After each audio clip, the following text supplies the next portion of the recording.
তবে হ্যাঁ, আমিও কিন্তু রান্নাটা খারাপ বানাই না, তবুও মায়ের হাতের স্বাদ তো আলাদাই হয় না।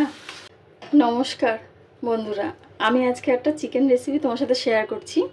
এটা আমি আমার মায়ের কাছ থেকে শিখেছি, আমার মায়ের রেসিপি। তো এই রেসিপিটা আমি কিভাবে করছি তোমাদেরকে সেটা আমি দেখাচ্ছি।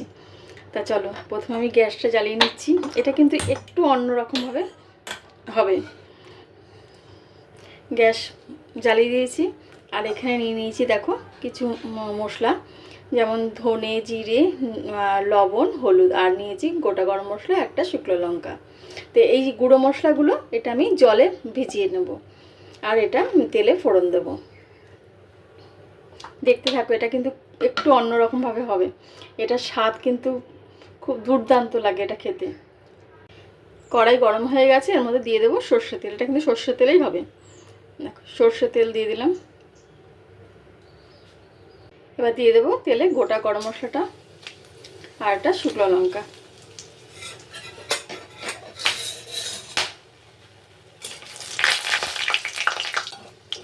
পুরো ভিডিওটা কিন্তু মন দিয়ে দেখো, কোনো কিছু যদি কেটে কেটে দেখো তাহলে কিন্তু ছোট ছোট জিনিস আছে, সেগুলো তোমরা মিস করে যাবে।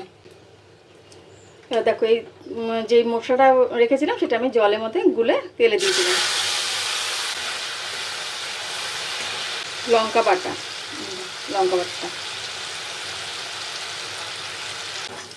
মশলাটা আমার কষানো হয়ে গেছে। এবার আমি গ্যাসটা বন্ধ করে দেবো।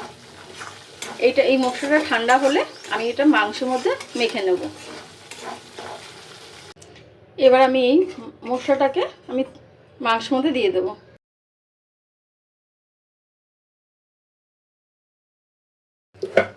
এবার দেখো, 1 ঘন্টা পর আমি তোমাদেরকে দেখাচ্ছি মাংসটা। দেখেছো উপর থেকে কতটা তেল ভেসে উঠেছে।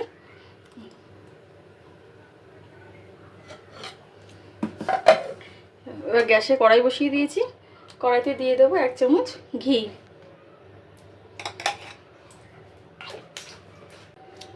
তেল গরম হয়ে গেছে, ঘি আর তেলটা গরম হয়ে গেছে। এবার আমি দিয়ে দেবো এখানে দেখো গোল গোল করে রসুন কেটে নিয়েছি, রসুনটা দিয়ে দিলাম। সবগুলো পেঁয়াজ গোল গোল করে কেটে নিয়েছি।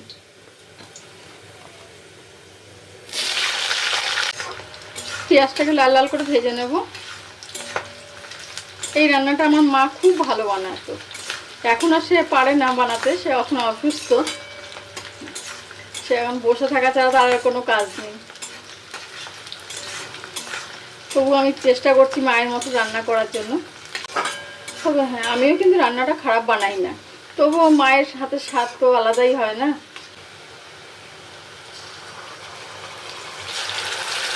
3 চামচ আদা রসুন বাটা দিলাম।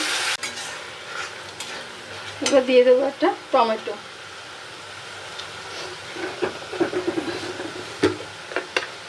দেবো একটু সামান্য চিনি।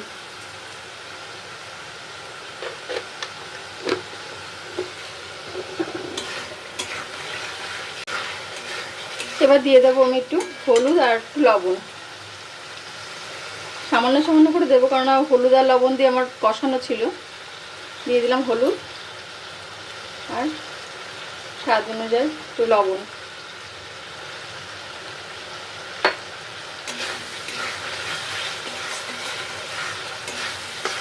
এবার দিয়ে দেবো আমি মাংসটা।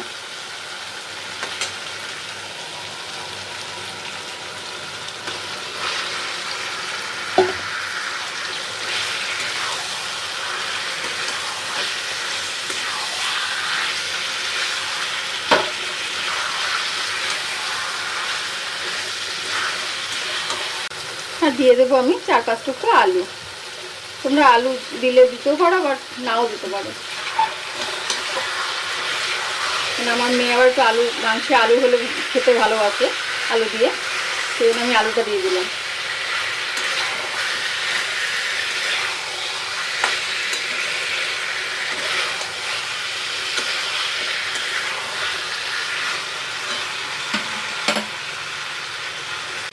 এবার আমি একটু বাটিটা ধুয়ে একটু জল দিয়ে দিলাম।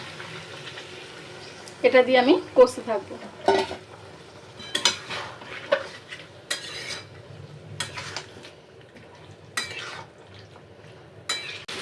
দেখো, কষতে কষতে মশলা থেকে তেলটা ছেড়ে এসেছে। এবার আমি এর মধ্যে দিয়ে দেবো গরম জল। গরম জল দিয়ে দিলাম, গরম জল। এবার আমি এটাকে ঢাকা দিয়ে দেবো সিদ্ধ হওয়া পর্যন্ত, ঢাকা দিয়ে দেবো। চলো ঢাকাটা খুলে দেখি সিদ্ধ হলো কিনা, আর তোমাদেরকেও দেখাচ্ছি। সিদ্ধ হয়ে গেছে দেখো।